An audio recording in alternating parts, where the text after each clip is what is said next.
oyagala okumanya ebiriwo, ebyaliwo oba ebigenda okubaawo. Program Tambula n'okumanya eggose. Tambula n'okumanya ku MRU TV ne Royal FM. Tambula n'okumanya. Tambula n'okumanya.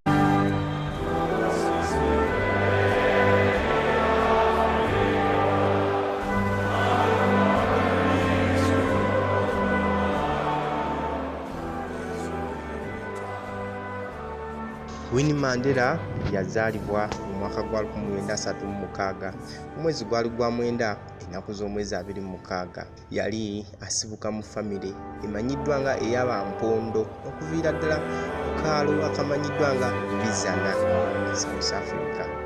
Kigambibwa nti baana omwenda Gertrude omukyala amanyiddwa nga Columbus be baali balina. Winnie Mandela yali mwana wa 7 ekyennaku. Kitaawe amanyiddwa nga Gertrude yafa n'amuleka nga wa myaka 9 era nga muto ddala. Kino kyaleeta famire y'omwami ono Gertrude okusasika lwa nsonga buli mwana yasindikibwa mu b'eŋŋanda ba Gertrude. Eno Winnie yasobola okukakkalabizaayo emisomo gye. Yatandikira ku ssomero erimanyiddwa nga Bizana High School. Era ng'omuganda bw'agamba nti akaliba akendo okalabira ku mukonda. Eno Winnie yavuganya ku kifo ky'omwana akulira bawala banne ku ssomero ekimanyiddwa nga head girl. N'anywera ddala mu banne akendo. Winnie yeeyongerayo n'emisomo gye ku ssettendekero erimanyiddwa nga Johannesburg. Bw'atyo n'akuguka mu mbeera z'abantu yazifunamu diguli ye esookera ddala. Winnie Mandela yeeyongerayo ku Witwatersrand gye yasobola okufunira diguli ye ey'okubiri mu mwaka gwa 1956. Wabula mu mwaka gwa 1957 bwe yali ayimiridde ku bus terminal yasisinkana omwami amanyiddwa nga Nelson Mandela. Nelson Mandela mu bwangu ddala yamusaba amutwaleko ku kadina eno gye battira ekyama.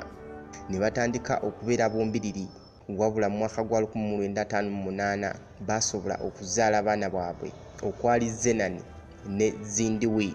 Mu mwaka gwa 1963 omwami Nelson Mandela yasibibwa ku kizinga ekimanyiddwa nga Cecil's Island. Eno gye yamalirira ddala emyaka egiwerera ddala 27. Winnie Mandela kino tekyamuyiggula ttama. Yeeyongera mu maaso ne olugendo lwe lw'obufuzi ne yeesimbawo ku kifo eky'omubaka omukyala mu ggwanga lya South Africa. Winnie Mandela yasobola okunywa mu banne akendo n'abawangula. Yabeerera ddala mu ssetteeserezo okuva mu mwaka gwa 1994 paka mu mwaka gwa 2003. Winnie Mandela yafa ng'ennaku z'omwezi 2 omwezi ogwokuna omwaka 2018 oluvannyuma lwa basawo okulemererwa okumujjanjaba ekirwadde kya sukaali ekyali kimubala embiriizi.